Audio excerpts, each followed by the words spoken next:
Hey, salut la team, j'espère que vous êtes en forme. Nouveau podcast aujourd'hui.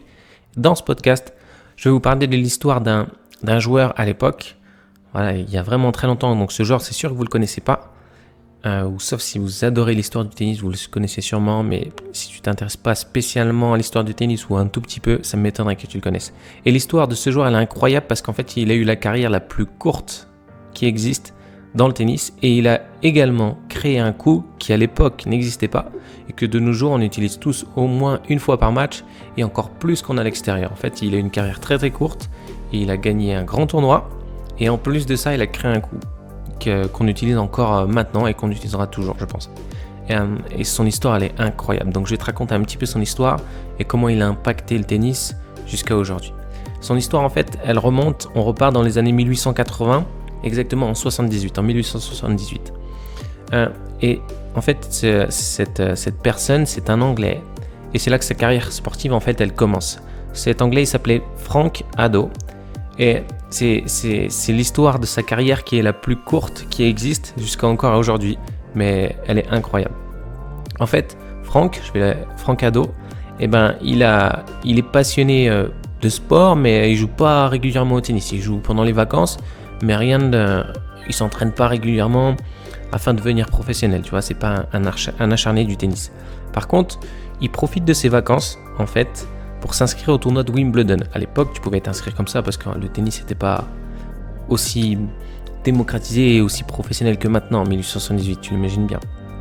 Donc personne ne le connaît, personne ne sait qui c'est, il s'inscrit au tournoi et comme je t'ai dit, il joue rarement au tennis que par loisir avec sa femme et sa famille. Et en plus de ça, il paraît un peu fragile physiquement, il n'a pas un jeu très très solide, mais par contre, il s'inscrit au tournoi de Wimbledon. Et figure-toi qu'il fait une forte impression, parce qu'en fait, il perd pas un set jusqu'en finale. Et en finale, en fait, il affronte le vainqueur de l'édition précédente de Wimbledon, c'est Spencer Gore. Il l'affronte, celui-ci avait gagné l'édition précédente, donc il peut se dire, purée, joue l'ancien vainqueur de Wimbledon, tu t'imagines ? Je sais que voilà, il y a un gage de qualité, je sais qu'il va être présent, il va être là, parce que voilà, il a déjà un niveau, moi je sors un peu de nulle part.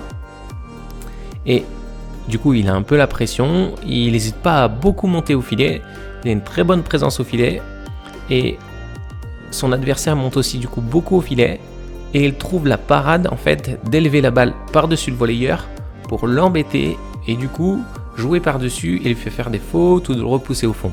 Et en fait, c'est à partir de là qu'il invente le lob. À l'époque, personne n'utilisait le lob en fait. Personne, déjà il montait, mais personne n'avait eu l'idée de jouer par-dessus très très haut pour jouer par-dessus le volleyeur.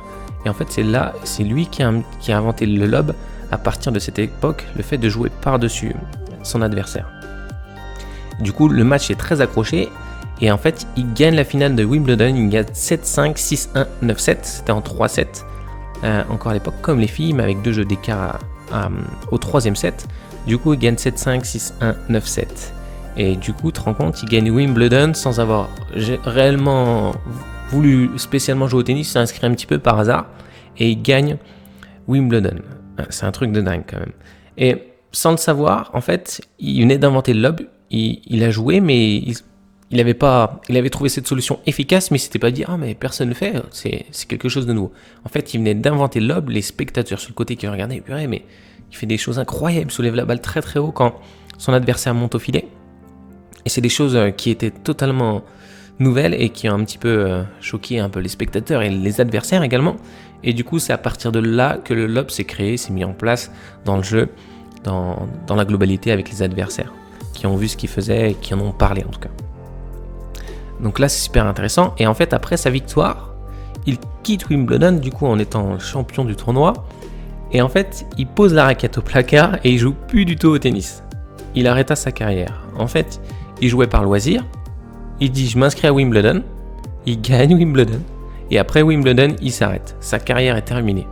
Parce que c'était pas son objectif premier. Et il y avait sûrement d'autres raisons qui étaient bien plus valables à l'époque pour ne pas continuer sa carrière. Donc en fait, son histoire elle est incroyable. Il commence sa carrière en s'inscrivant à Wimbledon. Il gagne Wimbledon. Il invente le lob que personne ne faisait encore à cette époque. Et du coup, après, il arrête. La carrière la plus courte du monde. La carrière d'un tournoi, mais un tournoi gagné, notamment Wimbledon. C'est un truc de dingue. N'hésite pas à me dire dans les commentaires si tu connais son histoire qui est vraiment incroyable et très très belle. Et il réapparaîtra un petit peu plus tard en 1926 à Wimbledon parce qu'il est invité par les organisateurs. Parce que en tant que légende pour les 50 ans du tournoi, c'est le seul moment en fait où il réapparaîtra un petit peu sur le circuit. Donc voilà, je voulais un petit peu partager son histoire. C'est un petit peu de culture. Dans ce podcast, il y a plein de messages qui peuvent être interprétés, mais la première chose déjà, c'est d'un petit peu s'enrichir culturellement par rapport au tennis. Tu vas savoir qui a inventé le lob et en quelle époque.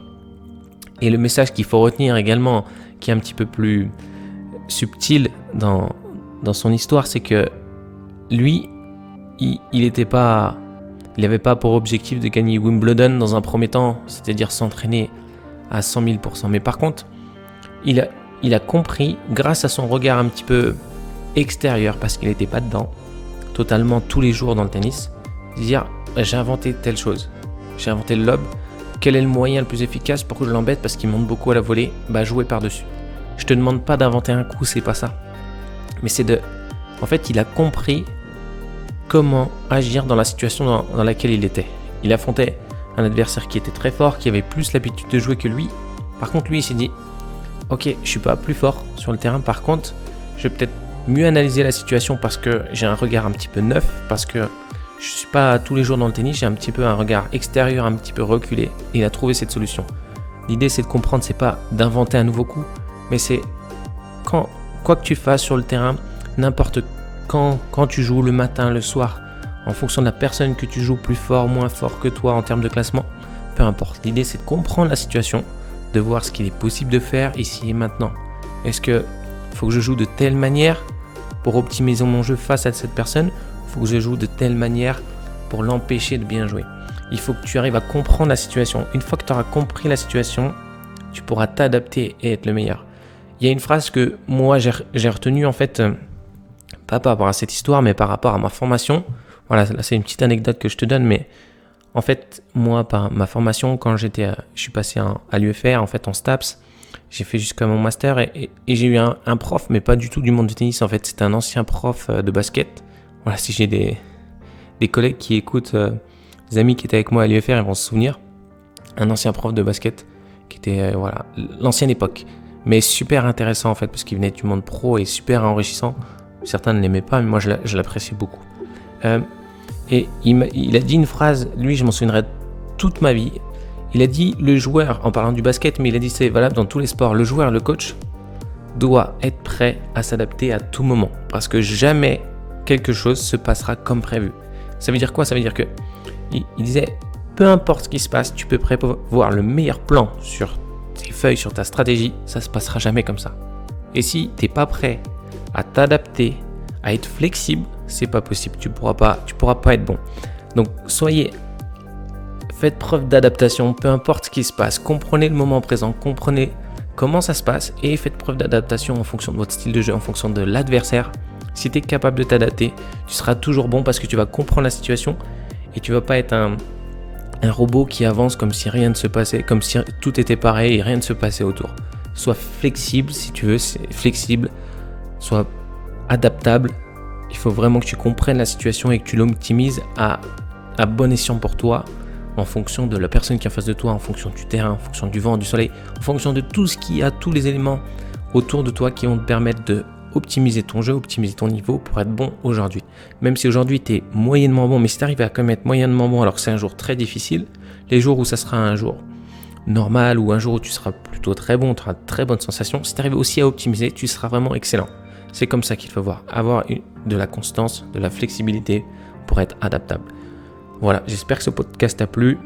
Il y avait beaucoup de messages dans ce podcast, mais déjà un petit peu de culture grâce à l'histoire de Franck Haddo et les messages qu'il faut comprendre de son histoire qui est incroyable. Voilà, n'hésite pas à me dire dans les commentaires si ce podcast t'a plu, si tu souhaites que je fasse d'autres podcasts avec des histoires un petit peu incroyables comme ça de l'histoire du tennis.